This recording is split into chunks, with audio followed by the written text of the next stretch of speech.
Hi, and welcome back to Rose Connections. Today is a Radiant Resilience Day, and Radiant Resilience is about wearing that crown, being that leader, going forth and leading with vulnerability as a strength from a heart-centered place. I want to create a more trauma-informed world that is sustainable and just, and that is equitable and works for more people than our current world really does.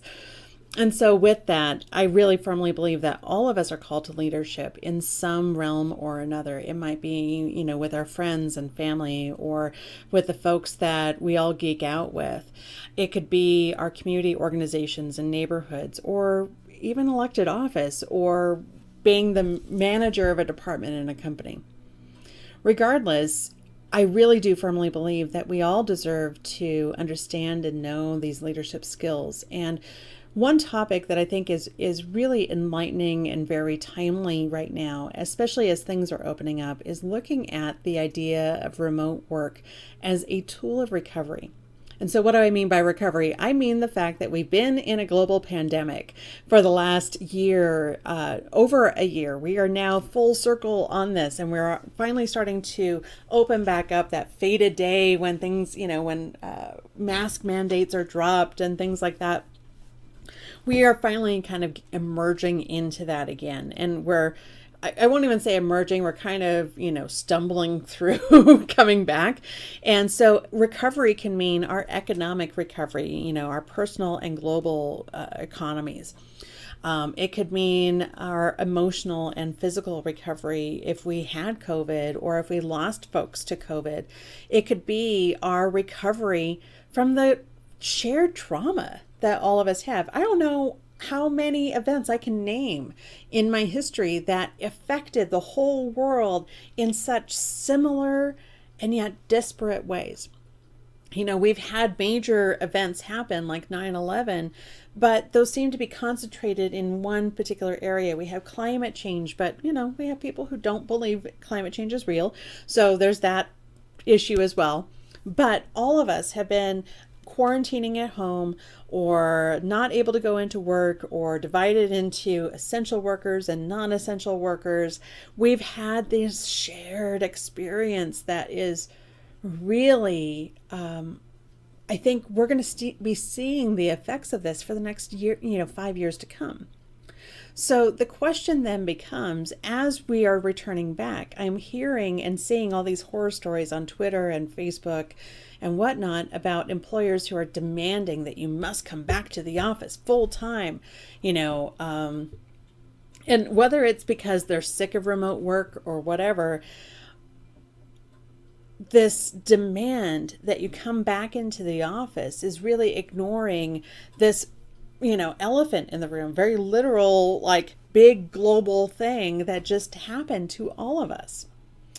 And so when I look at this, I think about, the disability perspective from the Americans with Disabilities Act. I am not going to go into the ADA and the examinations that go through that with regard to reasonable work accommodations. But one thing that I will say is work from home is something that has been denied and withheld from people who have disabilities, who would be able to work, but for their employers giving them those reasonable accommodations, like being able to work from home or having a flexible work schedule.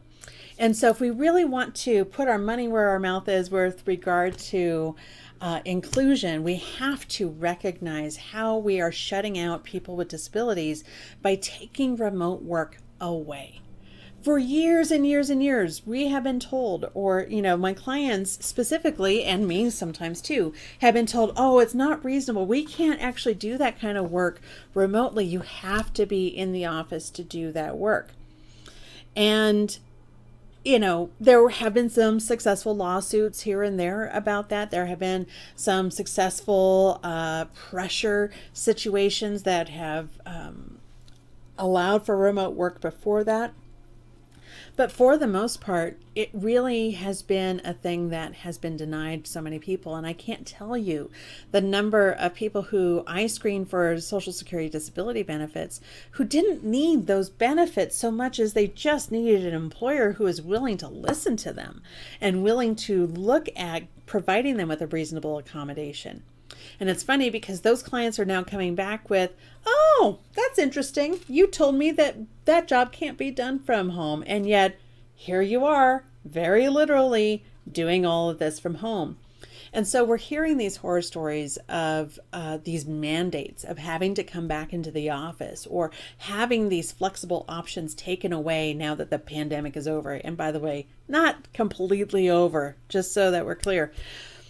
And there are advantages and disadvantages to remote work, but specifically when I look at it from a disability perspective, I look at it from it provides someone with the ability to control their own environment.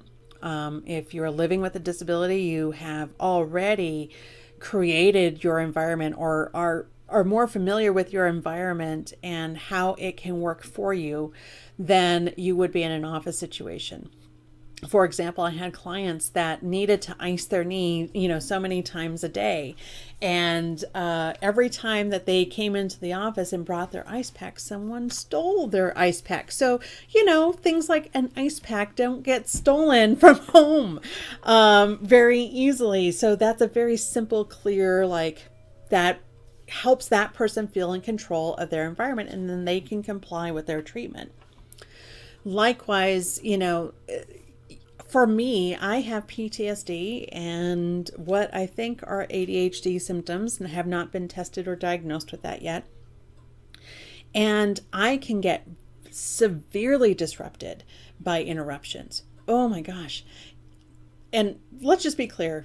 Don't ever say, I need to ask you a quick question, because you're never going to get a quick answer out of me. That is just who I am. It doesn't matter how much I try to control it. Like I can't even keep these videos to only 15 minutes. So if that gives you any clue. But so when someone comes by my office at work and, knocks on my door because they just have a quick question, that quick question then turns into a 15 to 30 minute conversation that now interrupts me from what I was doing, because when I turn back to what I was doing, suddenly my email is up and there's a new emergency. So then I never get back to what I was doing, or I lost my place, or I lost my rhythm, or I lost my flow, and I can't get back to that. So I was lucky enough to be afforded the opportunity to not only just work from home, but also have a bit of a flexible schedule. For many years, I was on a 4-10 schedule where I worked 4 days a week, 10 hours a day, from 8 a.m. to 6 p.m. every day, Monday through Thursday, and then I'd have Friday off. Friday was the day that I could go to a doctor's appointment. Fridays were the days that I could spend time with friends, because my weekends were usually, full with family things. Fridays were the days that I could sit and meditate or go take a mountain day trip up to Estes Park or something and go explore. These are the things that I could do to help stave off burnout for myself. And so not only did I need it from a PTSD perspective, in that, there are certain conversations with clients that are especially triggering, and I need some space around that and not people hounding me at my door or the phone ringing off the hook, so that I can recover from that and move on to the next task. But also it staved off the burnout, specifically because I was in an industry that works so heavily with folks, seeing humanity on its worst day, where, it could be literal life and death situations about healthcare, housing, income, kids, anything. So we were constantly dealing with these emergencies and crises and clashes and conflicts and so many systemic barriers that it just drains you. And so having something like a flexible work schedule, or being able to work from home once or twice a week, which was pretty typical for me, was such a benefit, because then not only could I control my own environment, but then I could concentrate for periods of time. Like I said, with a Social Security application, or when I was writing grants, I needed that creative flow and that creative energy. And so it's interesting that I'm such a big proponent of work from home. And I have always offered it to my employees, specifically when we were doing those applications. And I knew that interruptions were going to result in worse applications, to be honest. So I authorized work from home if you had applications to do. I needed to know, what applications you were doing at that time. And I wanted to, make sure that the receipts of that application were in our system, that you had access to our system. But we set up VPN for folks. We were able to do remote work rather easily. Because of this priority for allowing people to have a little bit of an escape hatch from the constant pressures of being in the office. And I'm not the only one who agrees about that.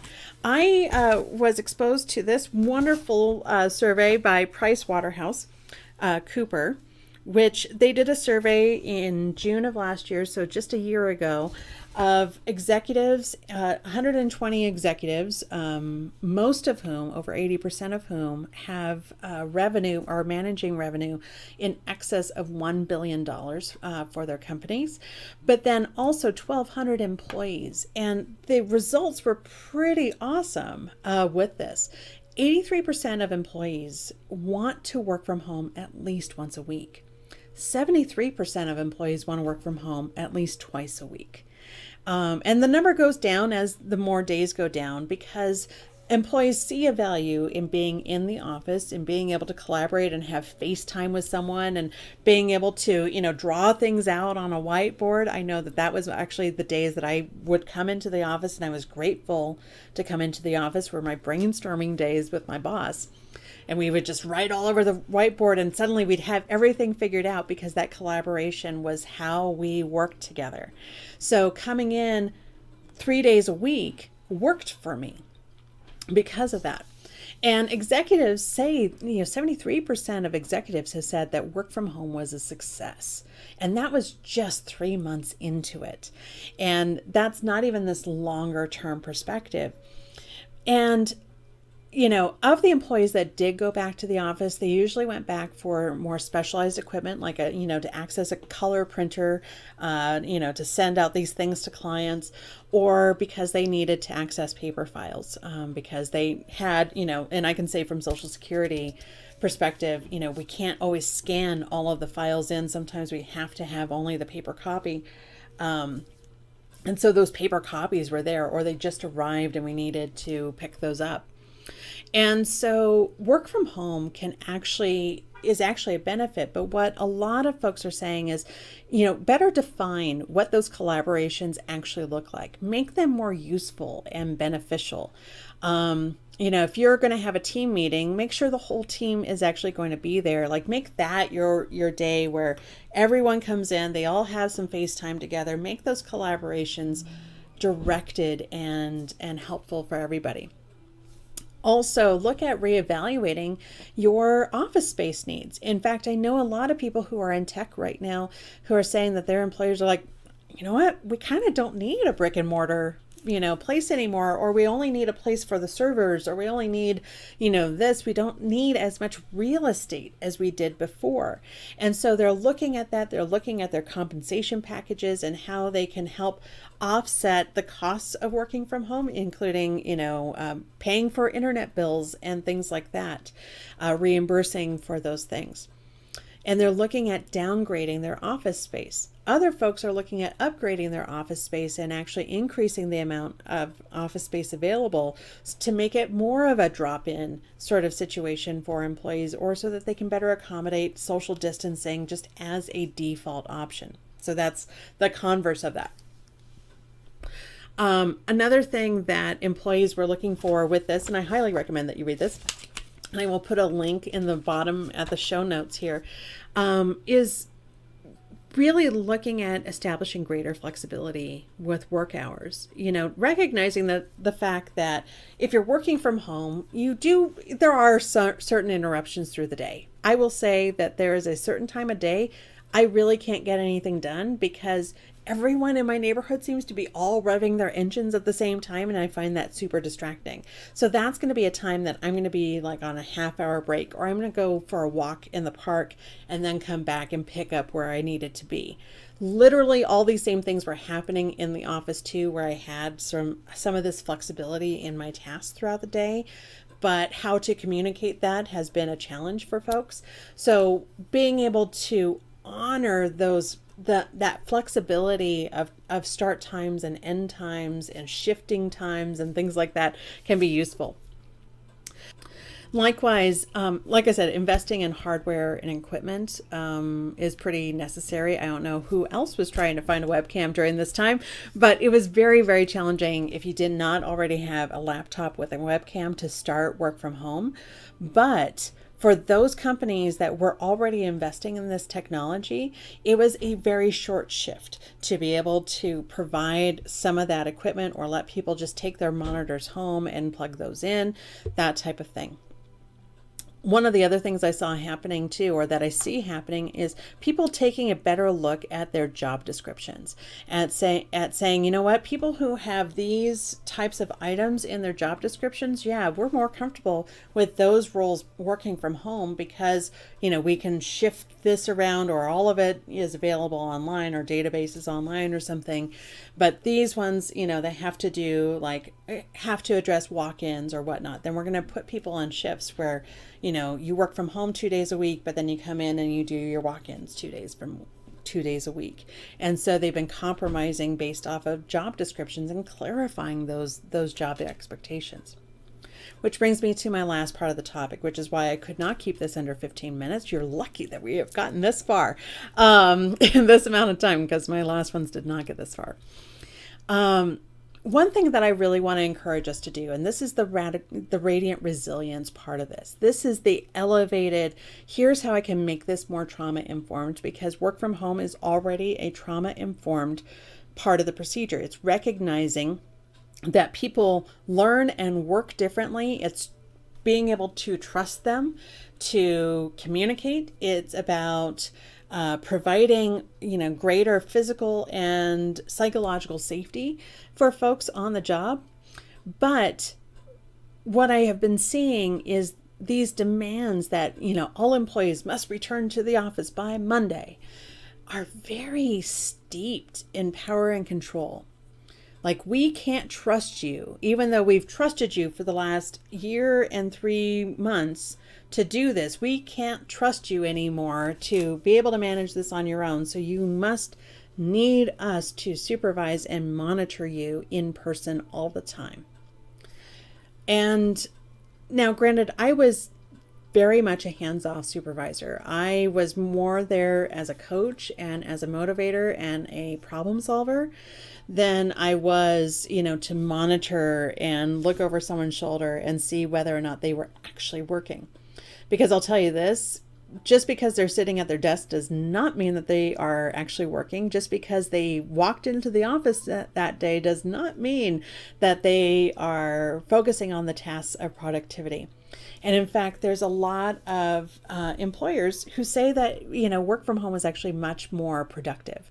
So when we are demanding, and I'm talking to you supervisors, managers, department directors, senior managers, and executives, when we are demanding that people must come into the office full time, 100%, or even, 50%, why?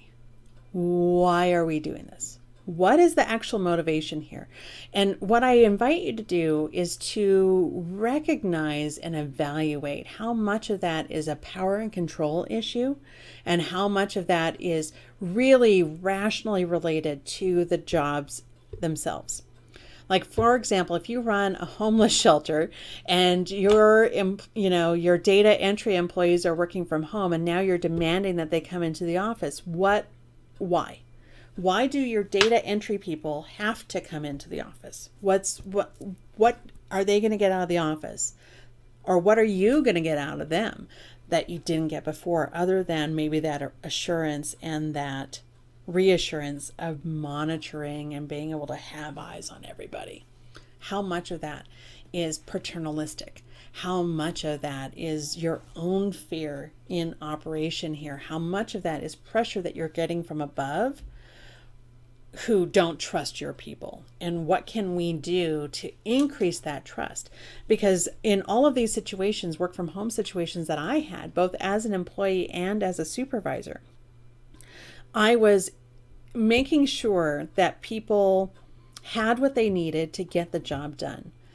And so I wouldn't offer work from home before the first 90 days. I wanted to onboard them, train them, make sure that they understood, make sure that they had access to everything, and that they were utilizing the correct resources to solve the correct problems. I can't even tell you how difficult that can be doing human services navigation sometimes. So that I could course correct with them before launching them into a work from home situation, because I don't want someone to feel lost and feel like they can't access what they need in order to do their jobs. So I would put some limitations on it. I would start off with once to twice a week and not go straight to 5 days. But I also was making sure that we had expectations that we were all on Messenger at the same time. You know, if you are on Messenger, that I'm expecting you to be available, and that at the end of the day, at the end of your shift, you log out of Messenger so that I know you're gone for the day, or that you report back to me, you know, here's the cases that I filed today, or something like that, just bullet points of what you accomplished so that I know how to help direct the next day. So these things are workable. These things are doable. And when you're working in a high trauma environment like I had been, and you're already walking in with trauma like I had been, having these resources can actually help stave off burnout. It can help you be creative in how you're delivering services and being able to take care of your employees, or allow them the opportunity to take care of themselves in a much more reasonable and rational way. So hopefully this was useful to you. I am sorry that it is way over time, but I promise you that this was actually the shortest version of this. But stay tuned for more videos from me about this. Also, I wanted to let you know that I have been posting a lot more to my Patreon page. So patreon.com/rosegoldheart. Even if I can't provide you or your group with specific training on trauma-informed care, and you just really love the whole radical reflections or radiant resilience ideas, you're going to get those ideas there on Patreon as well. And it's a very small way that you can support me. I'm also going to be releasing chapters of a new book that I am writing there too. So lots of fun things happening this summer, but I hope that we can all kind of pull together and provide the tools and services that we need in order for us to recover together and have room to have experienced what we have and still be valuable members of a team, and valuable members, you know, that are producing a greater, better world for us all. So thank you again so much for being here with me, and I look forward to the next time. Take care.